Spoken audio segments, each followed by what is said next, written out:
Right. Good morning. It's now in the afternoon. Good afternoon, ladies. Sorry for those who were absent on Friday. We introduced momentum. So on Friday we used this textbook. I know you are very behind, but what you need to do, those who were not available on Friday, can you quickly go through this short video? I was supposed to post it on during the weekend, but I'm very sorry for that. So we introduced the momentum, which is our next topic. Momentum is our next topic. Momentum, that is topic number 3. So it was just an introduction. And those who were not available, can you please just go through? And those who were also available, if you want to go through it again, you can go through it. Right. So we want to look at momentum. Momentum. We want to define momentum. What is momentum? Right. Momentum is the product, the definition of momentum. Momentum is the product of mass and velocity. That is momentum. Momentum is defined as the product of mass and the velocity of a particle which is moving, right? So some textbook usually write P as the momentum. Some textbook use P to denote momentum. So I'm saying momentum is equals to mass times velocity, right? And you must know that momentum is a vector. Momentum is a vector. Direction is very important when we are talking about momentum because it involves velocity. Velocity again is a vector. Direction is very, very important. Now let's look at the units. Units. So here we are saying momentum is a vector.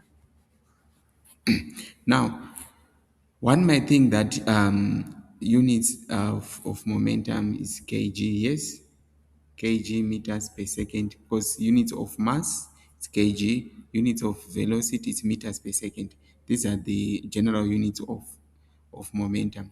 But in mechanics, we are going to use the units Newton second. These are the common units that you are going to use whenever you are doing your calculation in momentum. Please use Newton second. Right, I want to show you where does the Newton second come from. I want to derive it, but you are not asked to show that the units of momentum is in Newton second, but just know that you have to use Newton second. So from the definition of momentum is mass times velocity. Let's use another formula where the Newton second law, it says force is equals to mass times acceleration. And if I'm to make my mass the subject, you're going to see that your mass is equals to force over acceleration. So now substituting into your formula where there's m, you put f over a. Then now if you put the actual units of force, you're going to see force as Newton. Then the actual units for acceleration, that's meters per second squared, times those for velocity, it's meters per second. Now if you simplify, you're going to see that the m, they are going to cancel out, remain with Newton. Then you have s to the power of -1 on top, subtract -2 on the bottom from your laws of indices. Same basis dividing each other, you have to subtract the powers. So this will simplify to Newton second. So you are not being asked to show like what I've done, but just know that other units of momentum are Newton second. Now let's move on to change in momentum. You want to look at change in momentum. Change in momentum. What is change in momentum? Right. Change in momentum, I can represent it with a triangle. Some textbook use this delta P, but this one represents change in momentum. So change in momentum, we are simply saying it's final momentum minus initial momentum. That is the change in momentum. And remember, on Silvert equations, you still remember the v and the u. The v for final velocity and the u for initial velocity. So now the final momentum will be mv minus mu. So you can simplify by factoring out m. You have your v minus u. So this is the formula for the change in momentum. So now, what you need to take note of from the formula, right? This is a very important note. We always take the direction of the final velocity as positive. Please always consider the direction of the final velocity as positive in your calculations when we are dealing with change in momentum, specifically change in momentum. Please consider the final velocity as your positive, to be in the positive direction, right? So now let's look at this scenario. Suppose you have a object moving this direction with initial speed of u, then it's going to hit a barrier in front of it or a wall in front of it. So when it hits the wall, it is going to bounce back. It is going to bounce back with another speed v. They'll be different, with a different speed. Why different speed? Because if a ball or a particle hits a wall, there are energy losses. Energy can be lost as a heat or sound. So obvious speed is going to change. But mass is constant. Mass is always constant. So now in this case, we want to find the change in momentum. In this case, the change in momentum. So before we look at the change in momentum, remember I said the direction of the final velocity, which is v, should be positive. That is the direction of the final velocity on the second bouncing. That is, we are taking our left side or left direction as the positive. So when we are now saying final momentum, that will be mv minus initial momentum, that is m times negative u. I am now putting negative u because the direction of u is in the opposite direction with v. Since I am considering the direction of v as positive, hence u will be in the negative direction. And remember, velocities are vectors. We need to consider the direction. So simplifying here, you have your change in momentum is mv plus mu. So finally, change in momentum will be mv plus u. So just know that it's not always the case that change in momentum is always mv minus mu. It depends on the case. Because if u and v are in the negative direction, obviously you are going to what? You are going to add negative, and the negative becomes a positive. Right. Now, I said we are going to use this textbook. You have this textbook, the mechanics coursework book. This one is what we used on Friday, and I gave your colleagues a work on exercise 7A. And on exercise 7A, we did questions from number 3 up to 11. Yeah. Number 3, 4, 5, 6, 7, 8, 9, and 11. Right. This was your homework, but I still remember doing some examples. Let's let's discuss. Let me discuss with you number 3, number 5, and number 8. Yes. Let me discuss with you these 3 questions. Then if you are done, please, can you please do the remaining one so that by tomorrow we'll be on the same page with your colleagues that were available, that were present on on Friday. So number three is saying what? Find the momentum of a tennis ball of mass 57 grams moving at 180 kilometers per hour. Right? So we want to find momentum. So you know momentum is equals to mass times velocity, and our mass is 57 grams. So in all the calculation, you have to change mass to kg. We use the basic units of mass, which is kg. So this one, you have to divide this one by 1000 to change grams to, I think you know this one, to change grams to kgs. So to be 0.057 kgs. Then again, velocity should be measured in meters per second. But in this case, we are given velocity as what? Velocity is given as 180 kilometers per hour. So we need to change this. So this is 180 kilometers per hour means over 1 hour. So changing kilometers to meters, you multiply by 1000. So it will be 180,000 meters divided by, we want to change hours to seconds. That will be 60 minutes times 60 seconds, and you have your 3600. So if you divide, you are going to get 50 meters per second. That is the speed. So now substituting, you are going to get momentum as 0.057 times 50. 0.057 times 50.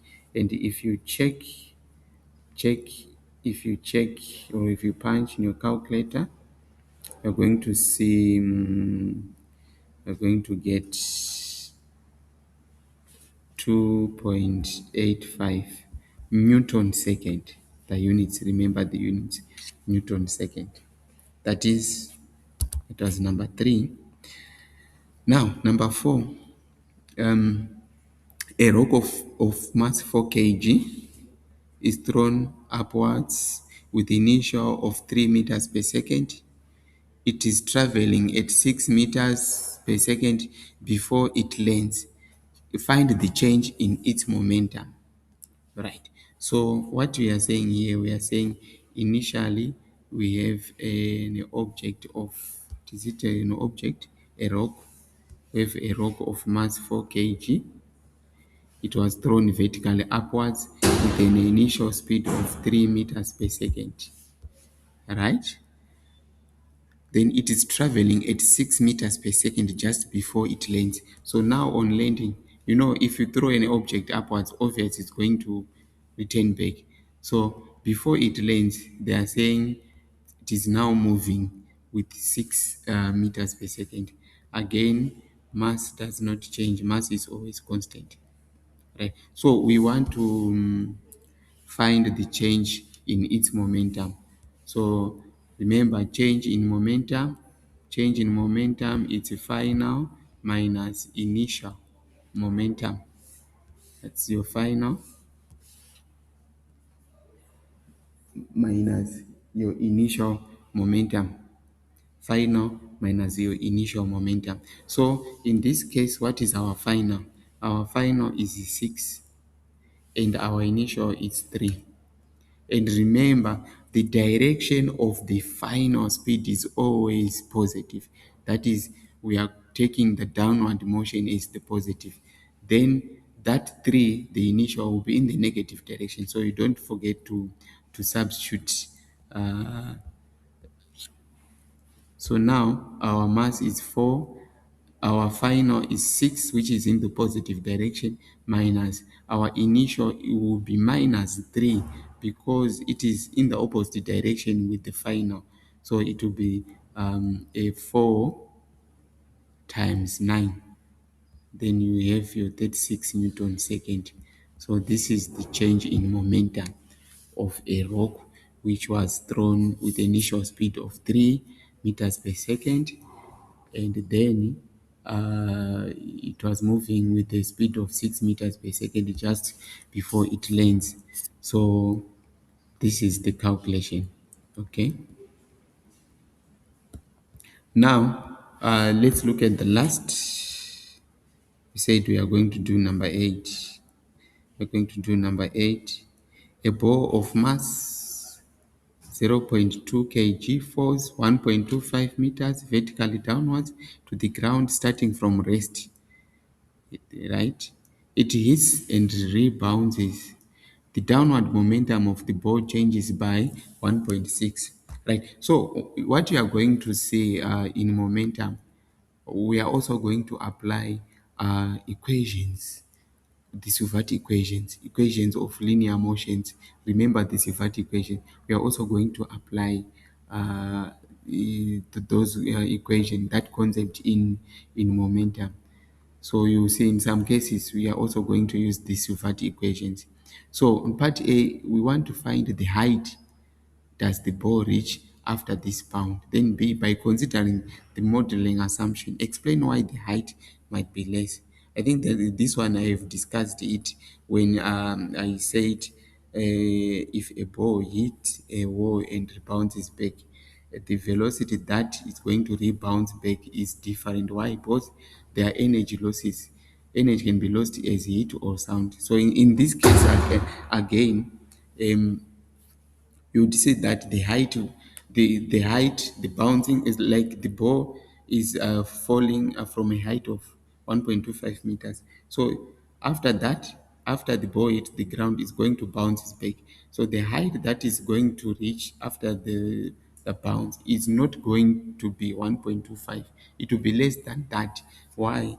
Because we are saying there is loss in what, in energy, and sometimes in practically you see that there is air resistance. So if the ball is now moving upwards, it's going to face air resistance. So after bouncing, the ball will never reach 1.25. It will be always less than 1.25. So now we want to find the height after rebounding, and we are told that there is change in momentum during the bounce. So let's look at the question.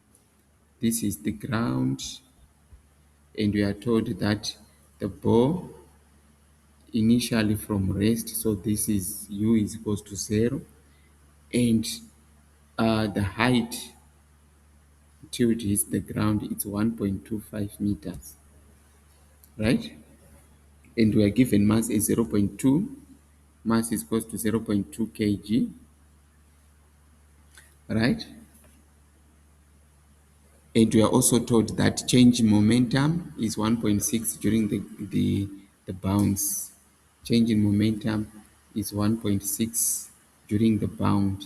So change in momentum is equals to 1.6 Newton second. So now let's look at the bound.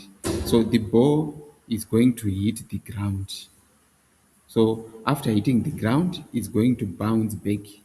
It's going to bounce back. So there is going to be change in velocities. There's going to be change in velocities there. The ball is going to hit the ground with a certain velocity that we are not given, and we can calculate it, right? Then if we find that velocity when hitting the ground, let me say velocity when hitting VH, right? There will be what we call change in velocities here, because there is loss of energy that.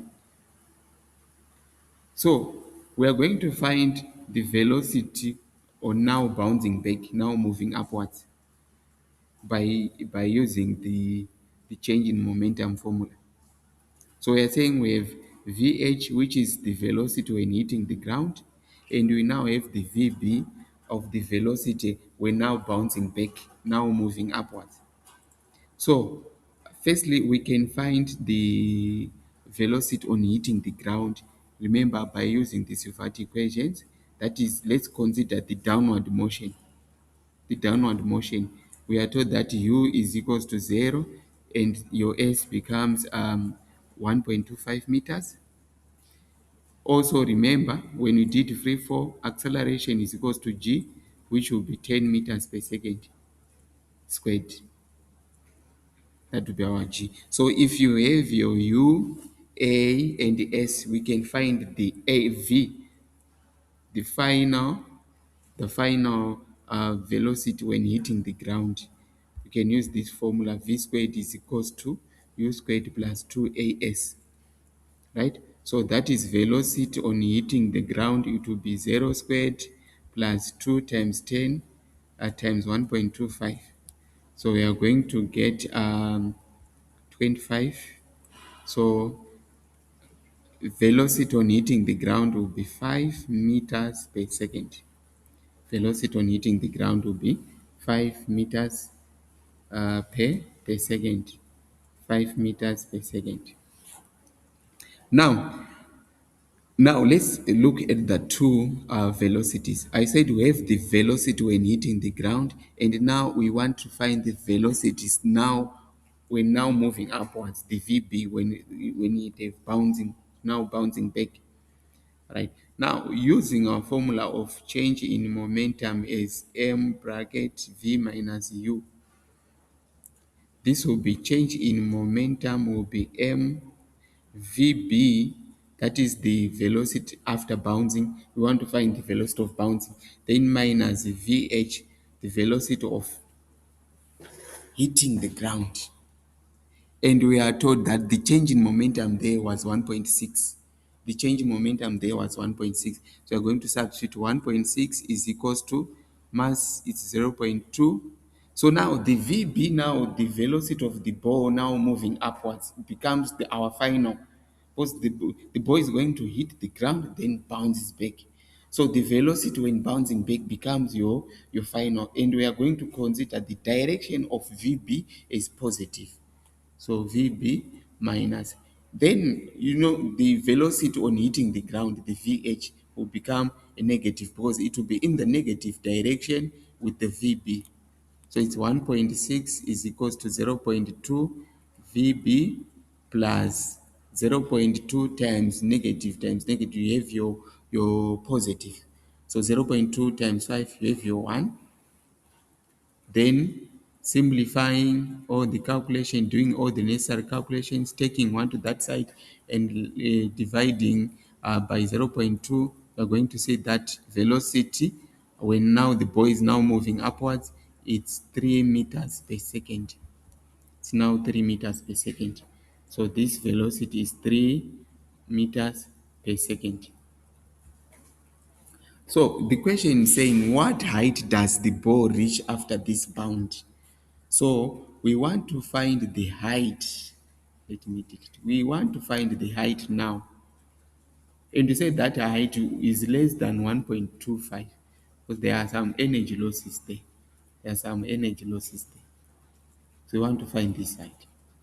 And let's say the height is what is h.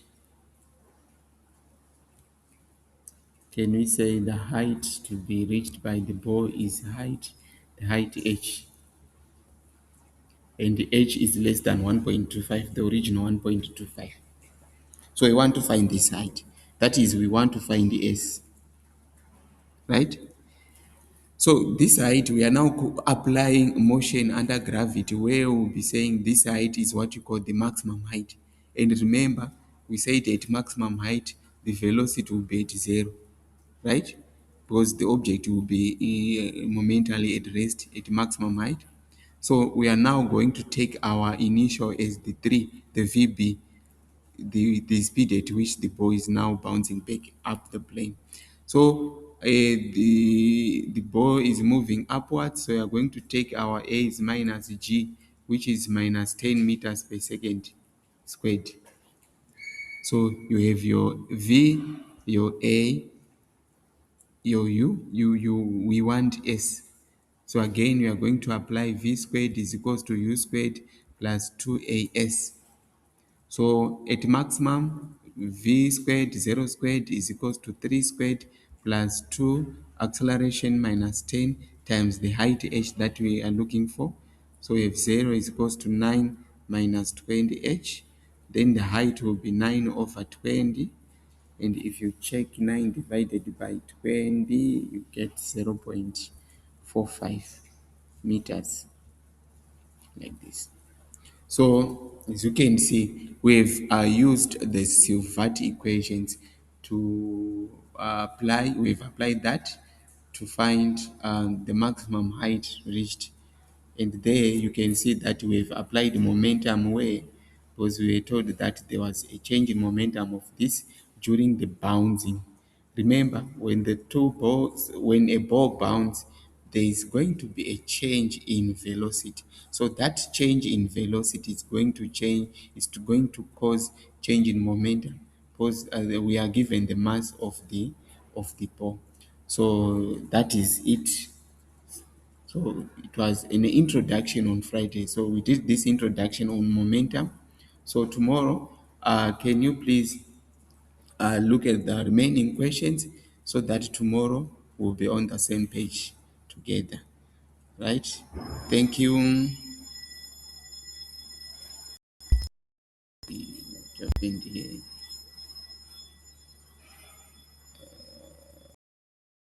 We'll continue.